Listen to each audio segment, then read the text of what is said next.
This panel is really, it was hard for me to really pick who was going to be on this panel, but I did cherry pick this group of people because they all come from a different perspective. This is not about a battle of the brokerages. This is really about having an honest conversation about where the future of industry is going, what a successful brokerage in the future needs to look like to adapt to consumers and agents.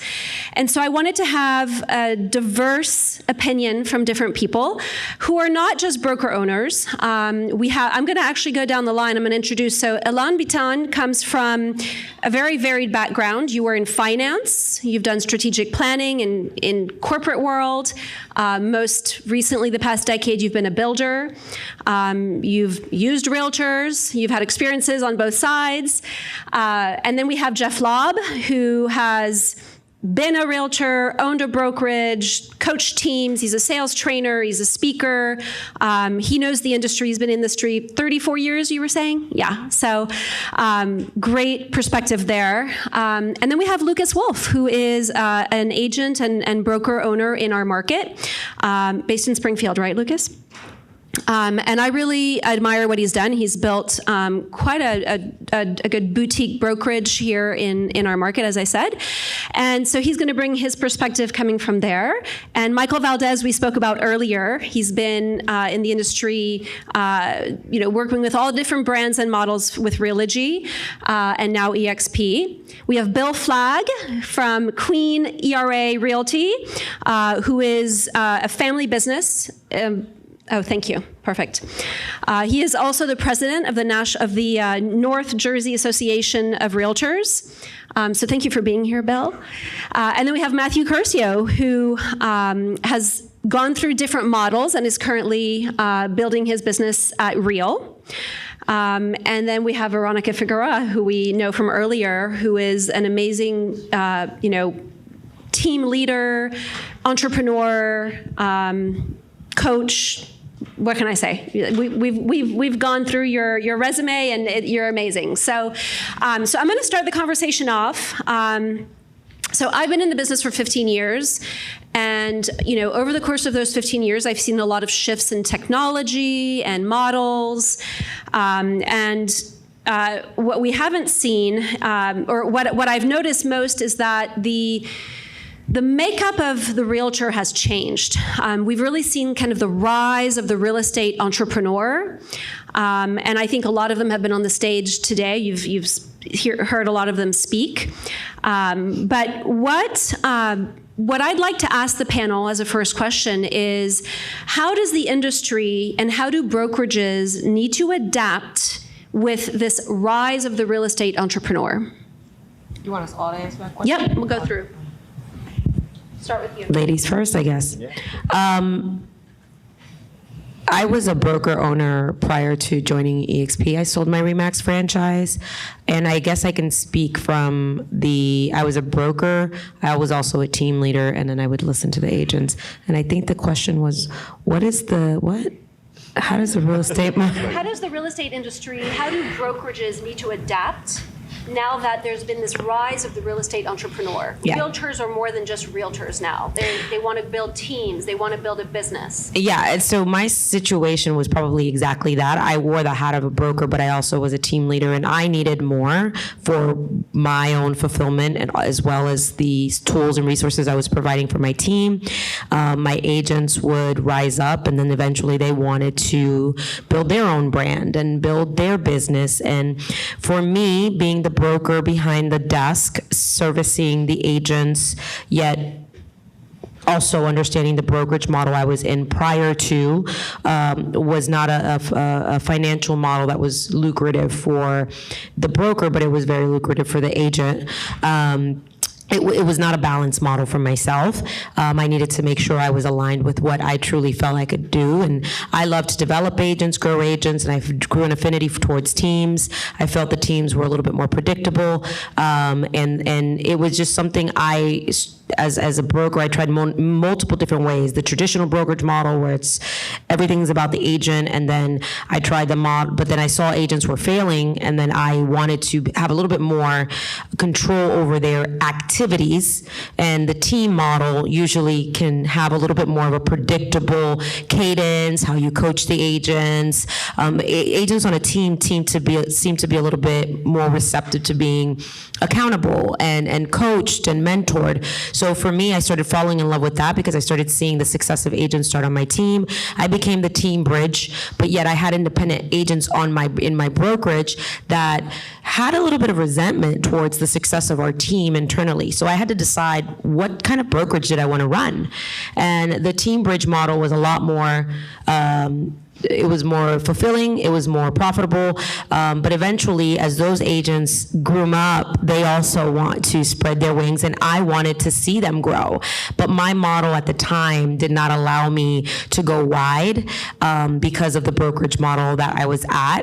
I, loved Remax for the time that I was there as a top agent, as a solo agent, but it really didn't give me the ability to scale, and it didn't give me the flexibility to also give my agents a longer pathway. So I had to start looking at other ways to really expand not only my influence, but also give my agents the ability to grow without thinking they had to go open their own brokerage and or get into this belief that they had to go and compete and become a competing independent broker against me, or even start, a team at a different brokerage. There were a lot of holes in my model that did not allow me to adapt to the needs of the agents, because you're right, agents were getting smarter, they were getting better, they were wanting to build, they were realizing that teams were something that could help them build a legacy, but I didn't have a plan for that. And in my model, that is why I started to seek elsewhere, because I needed a way to give my agents the ability to build a bigger legacy beyond just the commission, just beyond the next transaction. And that is where I started realizing there was more, or we needed more, not just the agent, but the broker, the person who's taking on the liability, who's out there signing their name and wants to grow either big, but the risk just got bigger and bigger, and the profit margins got smaller and smaller. So for me, I had to adapt, not only in technology, I had to adapt my mindset, and I had to realize that my name could come off that door, and I could still influence agents, help agents grow their business, help them build legacy, and it didn't have to mean that I had to be in a broke model. That was my need to adapt. Sorry, I'm very passionate about that. So I've been doing this. This is my 22nd year in New Jersey, and I've seen the bulk of my career was at Remax. So I've seen the growth, and recently we talked about what I would do differently. You can't predict. Nobody could have predicted how the internet would take our business over. And if anybody's doing math, by the way, New Jersey, we're allowed to start at 15. That's my 22nd year. But so the brokerages have changed to where I believe the future is the broker is going to be the operator of the business more than the old time broker, where they were the ones, the mentors and everything, and training and all that stuff. As the models have shifted and the commission splits have come up very high, you can't expect the broker to be the one doing every piece of training, right? We have to be seekers, and the new agents are seekers. A lot of the information is on the internet, YouTube and everything else. So I believe the model's shifting to where the agents are going to be, more responsible and holding themselves accountable, and the brokerage is going to kind of just be the overseer and have policies and procedures that they need to follow, and that's about it, And in order to succeed in this market, I believe that the brokerage just needs to offer more than one revenue stream, and there's new models out there that do that, and they've proven to grow fast. So. Hi, good afternoon. I've been in the business now for 40 years, and I've seen a lot of things, up and down cycles and different brokerage models, and things are always changing. But my input on this is basically that for the future, we have to take care of our agents more like a family. That's the one thing. Our office is like a family and culture, and there's a lot of issues that happen in the course of life outside of real estate, and there's a lot of mental health issues. And I think that, in the course of doing business, we have to have resources for the agents to help them deal with life, deal with problems in business, and deal with a plan to grow for the future. So, a lot of us are going to be saying the same thing. I just wanted to add that little piece in there. Very important. Thank you.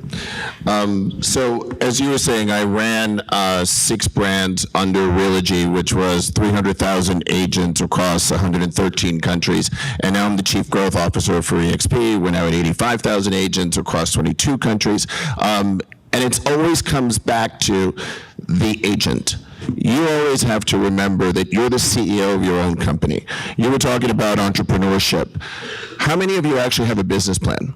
How many of you actually know what your customer acquisition cost is?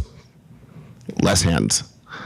How do you actually run, one hand, how do you actually run your business? This is truly your business.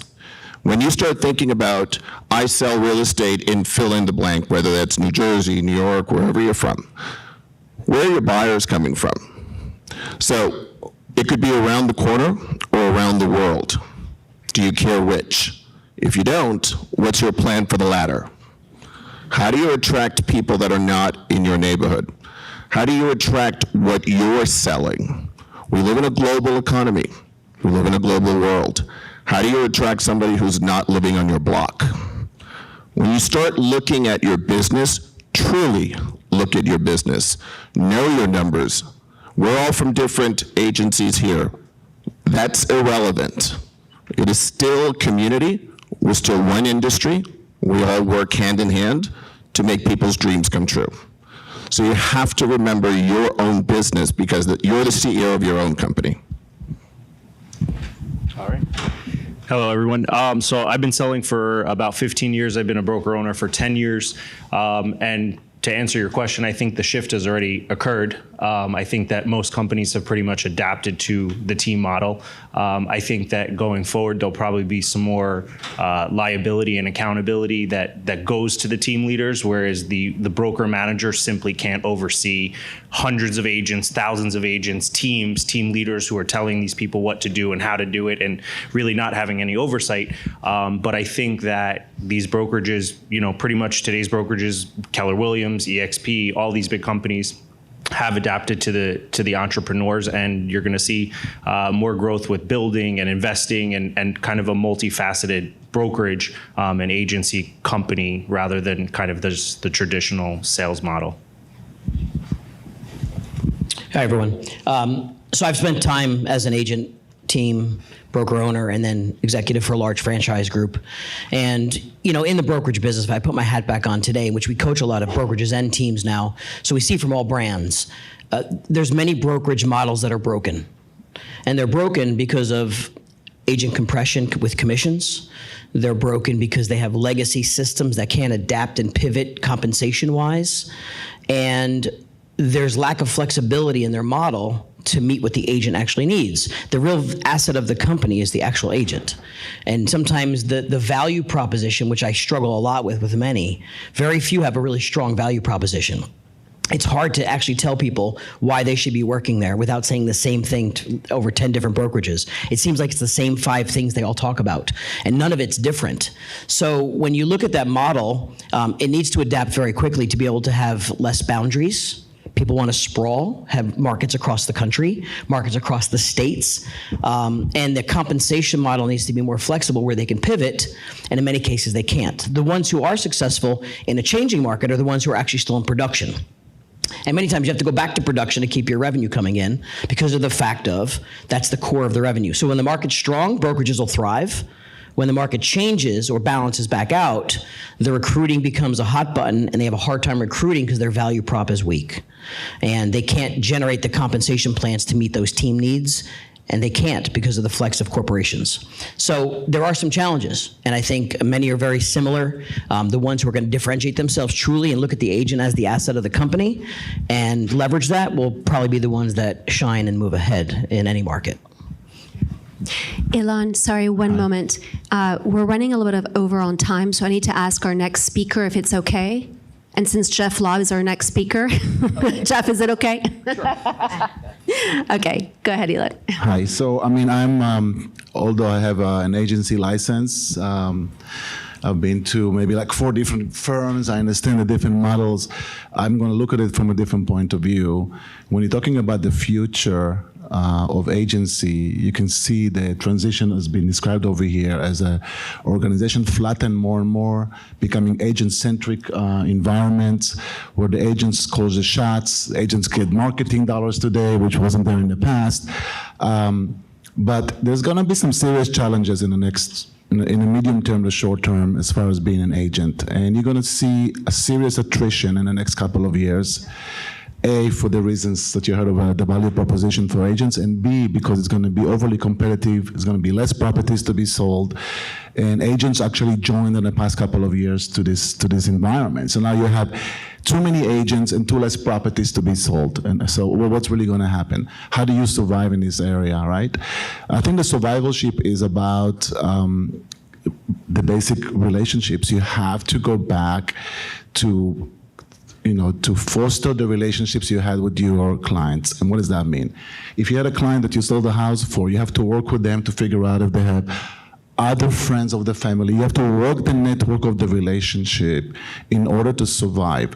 The second thing, I think, in order to survive, you have to have a better marketing plan, because there are going to be opportunities to take over agents who live the business, those spaces that are very hard to get at Zillow and whatever else, when you see it on ShopRite or whatever. This is a time to be able to get some marketing space. I think that's a very important point of view for, because usually, like you saw before in these other speakers, the best opportunities happen in recessions. They don't happen when everything is thriving.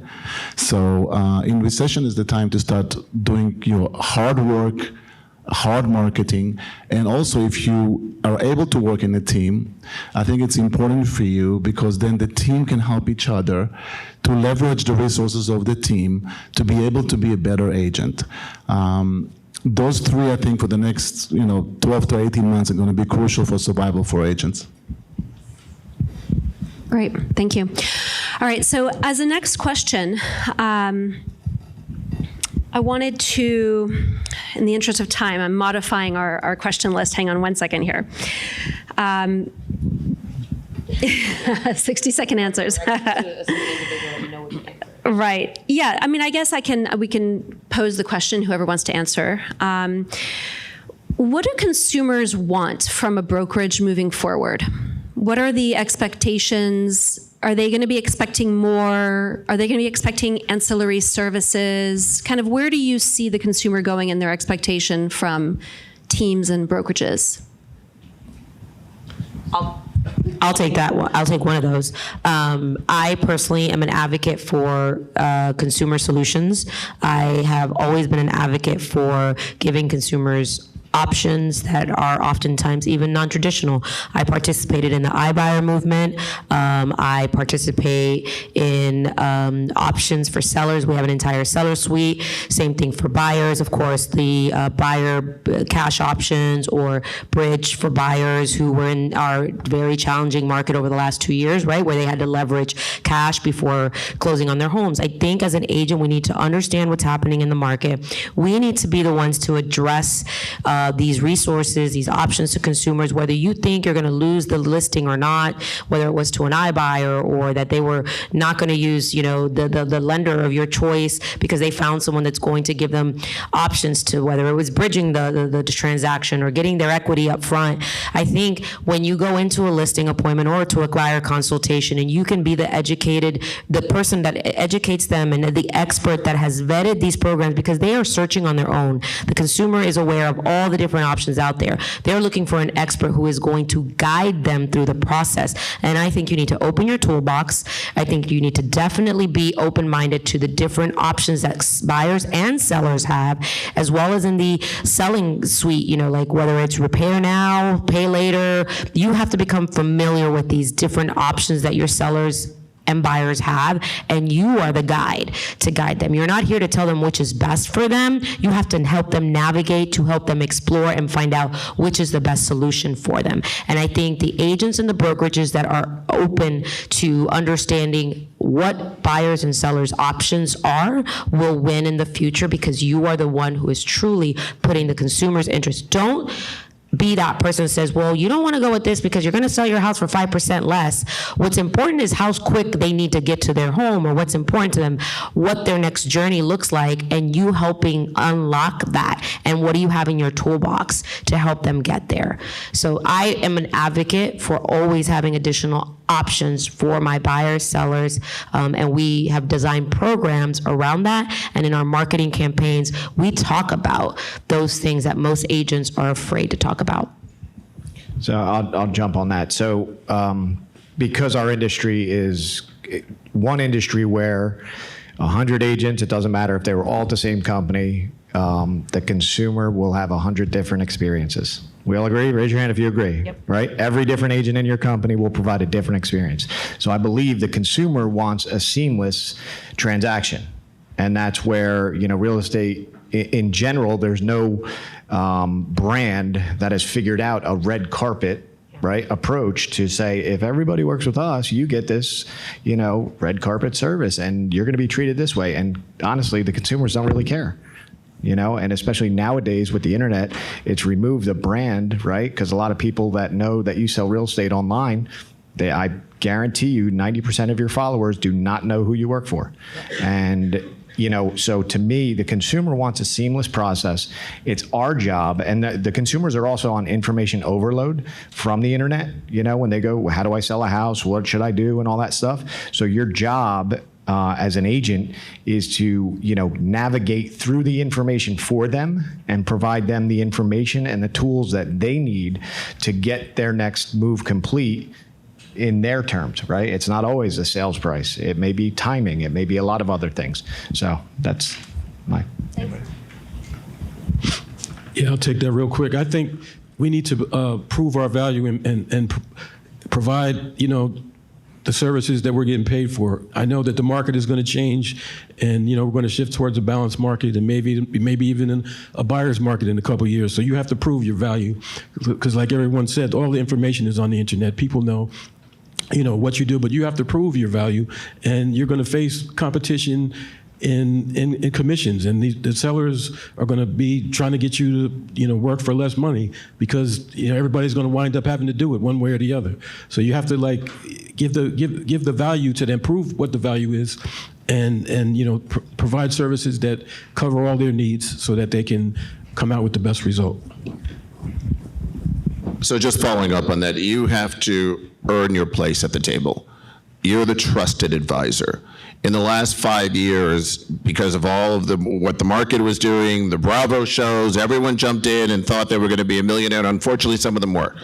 And it actually is now where you have to work. The last 4 or 5 years, we were all order takers. There were multiple offers. Everybody was an order taker, and everything was sold. Now it's not. Now you actually have to earn your place. We never talked about interest rates in the last 3 or 4 years. Now you actually have to know what that means. Now you actually know what that effect is on someone who's going into a home. Now you have to talk to the seller and sort of explain to them what days on market was. Now you actually have to go and sort of go do your work. That's what we were supposed to be doing. And so that's what you have to do. If you don't know it, and if you got into this business in the last 4 or 5 years, you have to go learn it so you can earn it now. Before, it was real easy. Now you actually have to truly be that advisor and earn your spot at the table. So I started in 2009, so I know what some real work is. But what I will say is I think the consumers are just going to want, as they get busier, we're going to get busier. We're going to take on more responsibilities for them, finding those things. But we're also going to be weeding through all the misinformation that they get on the internet and think that they're experts on, and kind of countering it and being able to bring them to a close without too much resistance along the way. But like I said, I think as everybody's lives get busier, our job will get harder, and they will continue to suck the energy out of us. Just a few things. I think that you have to worry about I'm a consumer that buys about 5 to 6 properties sometimes in a year. So what do I care about? I care about price because I'm a developer, but location, price, but the problem is also availability. So for me, it was more about availability than the price because the market sets prices, right? So you have to think about which consumer you're targeting and what exactly they need. That's the first thing. And the second, in which channel they're playing those consumers. And as you heard over here, they're moving from the face-to-face channels to more video-like channels, online channels, Instagram channels. We have so many channels, and you have to figure out how to play differently in each one of those channels. Great. No, thank you. So in the interest of time, I'm going to maybe ask the audience if they have 1 or 2 questions for the panel, and then we're going to call it a day on this panel. Do we have any questions? There's one for there. Great. Mark. What do you see as the future of the lower-priced listing agent, the 1%ers or the $5,000 consultation? The discount broker? Correct. Okay. So What's, kind of purple. right. Go for it. So I went through 04, 5, 6. You know, they'll die. You know, in this shift that we're going to have. But in general, we've had I don't know the numbers. Realtor or NAR will publish them next year. How many new realtors came in the business in the last 24 months that will not be here in a couple years. And these models that offer the discount, it's a discounted fee, but it's a discounted service. And, we as realtors that have lived through the last, depression or whatever you want to call it. It's a lot of PTSD. Yeah. It was rough. But back to the basics, realtors will win, right? And overall, the model of the discount will not survive it. And those agents will have to adapt and they'll try to make more money, right? Because they're going to get clipped, all the, salaried agents at all these different companies. Remember the purple car, the little 1% car that drove around? That was up here, right? Foxtons. They were doing great. All their agents were on salaries. And then all of a sudden, one day, we got a call, and I think 4 brokers that I knew were on the phones that day, and they hired every one of the agents in that company. But it just won't survive. You're going to have new normal reduced rate people, and agents in different companies in markets where the prices are pretty high, but the 1%, 2%, 3%ers, I don't see it surviving again. Great. Anybody else want to answer that? Good. All right. Thank you so much, guys. Really appreciate your time taking away from your business today to impart some of your knowledge and experience. Thank you. Thank you. No, thank you.